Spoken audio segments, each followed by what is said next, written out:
Welcome to the Recovery Daily podcast. I'm your host, Rachel Miller. I'm a stroke survivor and grateful recovering alcoholic. Today, I'm going to talk about what does balance mean to you? Living a balanced life is different for everyone. To me, physical, emotional, and spiritual well-being alongside what I learned in my sobriety program, which is love, unity, and service, is balance. So, what does balance mean to you? I thought balance for the longest time was how much time you spend at work and how much time you spend with your family, work-life balance. I didn't really consider that balance actually happens inside us. When I was drinking, I was balancing how to drink full time while I was having a full time job and balancing full time drinking while I was being a full time mom, girlfriend, daughter, sister. So I just really didn't even think about it, honestly, what balance was. I hear everybody always talking about work-life balance, and I was drinking too much to even think beyond what anybody was just saying. So balance is personal, and it depends on each one of us, our goals and environmental factors. And when we're constantly moving the goalpost on ourselves, it's difficult to find balance. And by this, I'm referencing some of the stuff that I talked about this week. This idea about what we're willing to do to reach our goals. I talked about what we're willing to do to get sober, for example, practicing acceptance in order to reach a point of serenity and happiness. And I've talked about values several times. And again, my values are communication, health, and learning. And when I have these intrapersonal goals and boundaries and values and all that stuff that I was thinking, like all of this stuff that I have is the same thing that somebody would build for a company. If you're running a company, you're building these types of strategies, like what defines your identity as a company.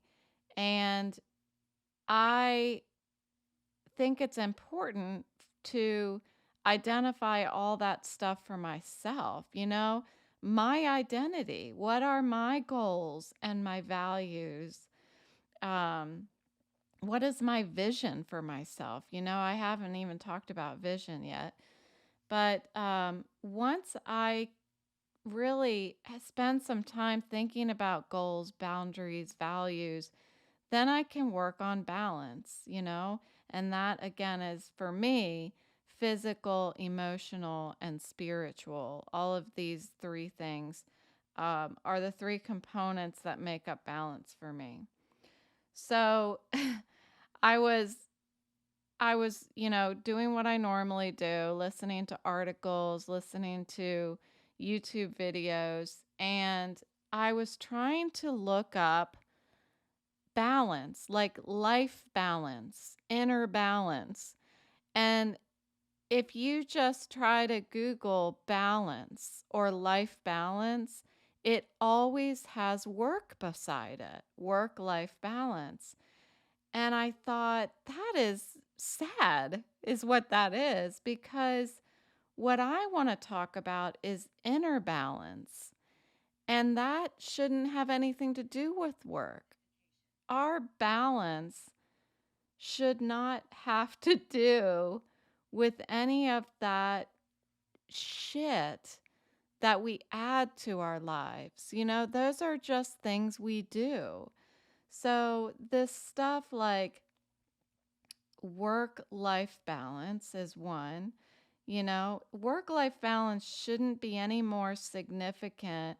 Going to work shouldn't be any more significant than fitting going to the gym into my life. Or, and they don't come up with these TED Talks or anything about gym life balance or food life balance or sleep life balance, and these are what should be most important to us. But instead, there's so many things online about work life balance. And it's really, I guess I'd never looked into it before. It's kind of astounding to me that we pair those two together as if they are equal and opposite of each other, that we can form balance. It doesn't make any sense to me the more I think about it. And balance needs to be attained just in life. And that's why I call it the physical, emotional, and spiritual components. When you have the serenity and happiness, then and that balance, it is carried within you wherever you go. Whether you're going to work, whether you're going to the gym, you're eating, you're sleeping, whatever you're doing, that balance exists before you stick other things into your life. It's life balance. So the balance is inside us, not where we spend our time in our environment. One of the things I learned after I began to feel that feeling of serenity that I talked about this week, after I worked the steps of my sobriety program, one thing I learned is that nobody can take my serenity from me. I have to hand it over to them. And I choose not to do that ever. And this was important to me in the beginning of sobriety as I was facing lots of interpersonal challenges. When I got sober, you have to, I had to go through these making amends to people and really looking at my relationships. And that's where it gets challenging in the beginning of sobriety to look at our relationships and address them, like take action. And it can sometimes get frustrating, but there's this feeling of serenity that eventually will start to kind of peek its head through, kind of like the sun peeks through the clouds. But the more it takes a lot of, cleaning out that dark place, for me at least, that's when that started to shine through. And so I wanted to talk about my three components that make up balance for me, and then turn it over to you to try to think about that. Think about what are the components that that create balance for you. And again, I'm not talking about work-life balance. Balance doesn't have anything to do with work. It has to do with what's going on inside of you. So, number one is the physical component. So, before I got sober, I've talked about how I was underweight. I didn't move. There was no exercise or anything. I had TMI, bad hygiene. I wasn't taking care of myself. I wasn't taking care of my teeth, anything.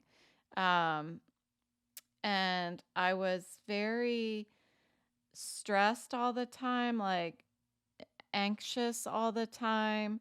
Um, and I the reason why that applies like physically to me, that kind of crosses over emotional and physical for me, but it caused a lot of shaking. I was like visibly trembling all the time. I tried to hide it, but if you asked me to hold a cup of coffee or something, you would have seen that I couldn't do that. Um, and my stomach was awful.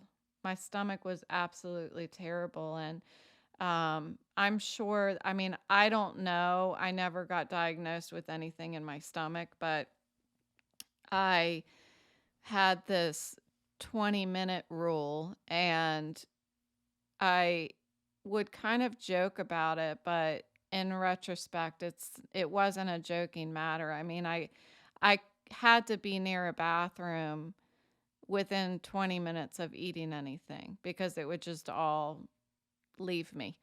Um, and so I was just so physically unhealthy. And to tackle this physical side when I got sober, that's where I had to first, of course, put down the drink. And when I stopped putting alcohol in my body, my medication slowly began to start working. I had been taking this medication for years. They had tried different medications. And it wasn't until I stopped drinking that, surprise, surprise, the medication started working. So that trembling started to dissipate. Now, that trembling was also part of withdrawal. So I was a lot of these physical um, sensations I was having were from withdrawal as well, in addition to just uh, not having the right nutrition in my body and stuff like that. I mean, I barely ate. I think I had a piece of bread and an apple in the mornings, and then at like midnight at night I would eat one of those dollar frozen pizzas, and that's it. And I did that for a long time. We're talking like years. So and it is, if you're wondering, yes, it is humiliating to say it out loud, but I got to share the truth if I'm going to help others who may be suffering the way that I did. So when I stopped drinking, my medication started working. I also started to just naturally start having goals. Like I started feeling like being more physical. So now I am one to kind of go overboard. I do have an obsessive personality. We've talked about this, passion versus obsession. And so I started having different health goals. And one of them was to do a 5-minute plank. And so I recruited a bunch of people at work, and we would all go to an area of our building, and we would all drop and do planks. And over multiple weeks, we would increase the amount of time that we were doing the plank until I got to 5 minutes. And then I had a 5K goal, which I accomplished and ended up running 5Ks like 4 times a week at least. So that was a happy time in my life. It just felt so good to accomplish that goal. And I bought all the correct tools for the job to get my hygiene up to par. I did have to go to a periodontist to deal with my teeth issue, and got into the regular habit of doing my brushing and my flossing and all that stuff. So, but I had to start forcing myself to do it. I spent years not taking care of my body, and but all it took was to first just put down the drink, and then slowly things started to, my body wanted to survive. after I put the alcohol down. When I had the alcohol in my body, it didn't want to survive. Well, it wanted to survive, but it thought survival depended on the alcohol. So when I took the alcohol away, it started to learn the right way to survive. So the second component of balance in my life is emotional. Back when I was drinking, many, many years, I suffered from panic attacks. I was always very anxious and nervous. It made me nervous to leave the house. I eventually started working from home for about a decade, and towards the end of that time, I was nervous to even go to the grocery store. I just had so much uh, nervous energy constantly. I also emotionally, I didn't uh, feel things. I didn't process emotions. I didn't grieve. I didn't feel, joy the way that I feel, joy now. Um, I didn't feel too much of anything, but yet I cried a lot and I laughed a lot, but it was all on the surface. There wasn't really any processing happening on the inside. So once I put alcohol down, I started going to my sobriety meetings. I went to addiction therapist. Again, my medication started working, which dealt with a lot of that nervous energy. And I think most importantly, on the emotional side, I started talking about how I felt. I started talking to my therapist and I started talking to my sponsor. And the more that I was able to practice talking about my feelings, the easier it got.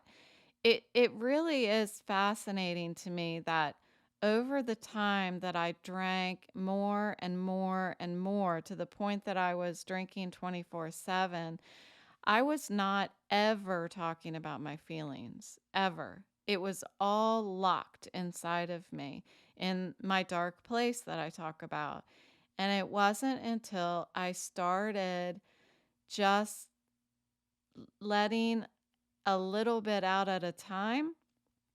And when I had reactions from somebody were that they were not surprised about what I was feeling, then I started feeling more comfortable sharing more. And the more I shared, the more I felt like I wasn't unique. There wasn't something wrong with me, that I'm just like these other people um, who have addictions and mental health issues and everything. I just didn't feel alone anymore. It was so lonely back then when I was drinking and I didn't talk to anybody.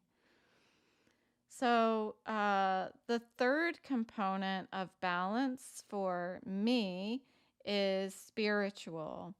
And again, I felt unique when I was drinking. And I felt, I honestly, right now, I'm feeling a little unique as far as my stroke symptoms and this vision impairment. I have not really found anybody who has the kind of impairment that I have to the degree that I have it. So it makes me feel a little unique, and I don't like to feel unique. But when I was drinking, I felt disconnected from others, and I have been feeling a little disconnected from others over the past few months, but taking action to connect. I can't just sit there feeling disconnected. I need to actually do something about it. And I learned that in sobriety. Um, Before I stopped drinking, I felt disconnected from the world, my family, my friends. The only the only relationships that I never felt disconnected from as my kids. I always felt connected, no matter what. Um, I felt like I belonged whenever my kids were with me, no matter what. But anywhere else, I was just disconnected. I didn't feel like I fit in, like I was a part of any kind of fellowship or society. I didn't feel like the human race. I didn't even feel like I was a part of it. It was like if I was walking on the street through a bunch of people, I just felt like I wasn't even there, which is weird to try to articulate, but I just didn't feel like a part of anything, a part of the universe. I just felt like I was in my own world, literally in my own world. Like the world was just inside my head and everybody else was just a view to look at, you know? I didn't feel a part of. And but one thing I did always feel is some kind of presence of, we call it in sobriety a higher power. Some people call it God, some people call it the sun, some people call it the sobriety program. And what I call it is everything outside of myself. So that sounds weird when I just said I feel disconnected from everybody. But it's like the love from my kids would be an example. My grandparents that passed away, that would be another piece of my higher power. So it's that kind of stuff. And I always felt that. So the more that I learn about myself in sobriety and now with what I'm going through as a stroke survivor, the more I'm feeling connected to others. And what that means in my life is that my higher power is growing, it's getting bigger. The more that I have self knowledge, self love, self respect, the more connected I feel to others. And it might be because the more I feel all of those things, the more I have left over to share with others, the more happiness, serenity, and balance I have to share with others, and in turn I feel connected. These three components are what give me balance: the physical, the emotional, and the spiritual. And this is the balance that I need in life wherever I am. It leads me to the next right thing because I'm always listening now. I'm always listening inward. And I wasn't doing that before. I was so freaked out and anxious all the time by what was happening in my environment that I was never listening inward or looking inward. I didn't know myself very well. So the more that I'm able to do that, the more I can be present and outwardly focused on others. So that's what I have on balance. And I I recommend spending some time thinking about what balance means to you. If it contains the word work, then you aren't looking far enough inward. Thanks for listening, and I'll talk to you tomorrow.